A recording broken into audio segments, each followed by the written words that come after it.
आज हम देखेंगे राम वृक्ष बेनीपुरी की रचना माटी की मूर्तियाँ। इसके ऊपर 50 मोस्ट इम्पोर्टेंट एमसीक्यू आज हम देख रहे हैं। पहला है, माटी की मूर्तियों के लेखक कौन है? राम वृक्ष बेनीपुरी। राम वृक्ष बेनीपुरी का संबंध किस विधा से है? उत्तर है निबंध। माटी की मूर्तियाँ किस प्रकार की रचना है? उत्तर है रेखा चित्र। बेनीपुरी का जन्म किस राज्य में हुआ? उत्तर है बिहार। बेनीपुरी किस युग के लेखक हैं? उत्तर है आधुनिक युग। माटी की मूर्तियों में मुख्य रूप से क्या वर्णित है? ग्रामीण जीवन। बेनीपुरी की भाषा कैसी है? सरल और प्रभावी। माटी की मूर्तियों में किसका चित्रण है? उत्तर है साधारण लोगों का जीवन।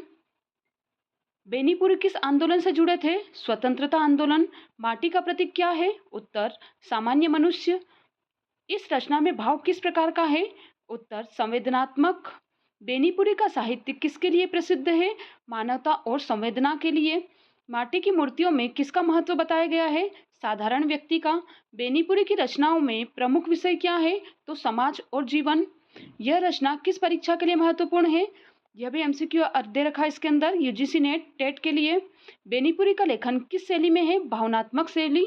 माटी की मूर्तियाँ का उद्देश्य क्या है? तो समाज को जागरूक करना। इनमें से किस प्रकार के पात्र हैं? इनमें किस प्रकार के पात्र हैं? तो सामान्य लोग हैं। बेनीपुरी का योगदान किस क्षेत्र में है? तो साहित्य और समाज सुधार के क्षेत्र में है। माटी की मूर्तियाँ किस भाषा में है? तो उत्तर आएगा हिंदी। बेनीपुरी का व्यक्तित्व कैसा था? उत्तर आएगा संवेदनशील। यह रचना किस दृष्टिकोण को दर्शाती है? उत्तर है मानवीय दृष्टिकोण। माटी की मूर्तियों में किसका सम्मान किया गया है? उत्तर है आम इंसान का। बेनीपुरी की शैली कैसी है? सरल एवं भावपूर्ण। यह रचना किस श्रेणी में आती है? उत्तर है गद्य साहित्य। अब हम देखेंगे इसका सेकंड पार्ट। माटी की मूर्तियों में किसका महत्व बताया गया है? मानवता का। बेनीपुरी का लेखन किससे प्रभावित है? समाज से। इस रचना में कौन सा तत्व प्रमुख है? संवेदना। माटी शब्द किसका प्रतीक है? सामान्य जीवन का। बेनीपुरी की भाषा कैसी है? सहज।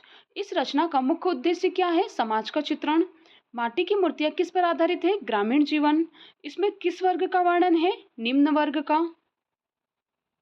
बेनीपुरी किस विचारधारा के थे? मानवतावादी।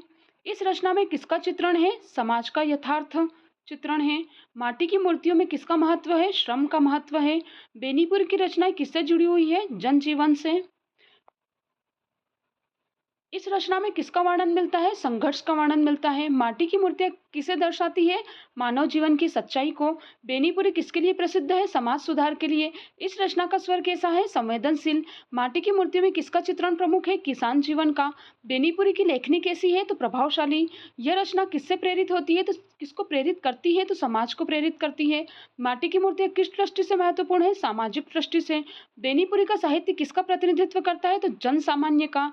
इस रचना में कौन सा तत्व मिलता है? यथार्थवाद। माटी की मूर्तियों का संदेश क्या है? हर व्यक्ति महत्वपूर्ण है। बेनीपुरी की रचना का केंद्र क्या है? मानव जीवन। इस रचना का मुख्य भाव क्या है? मानवता और संवेदना।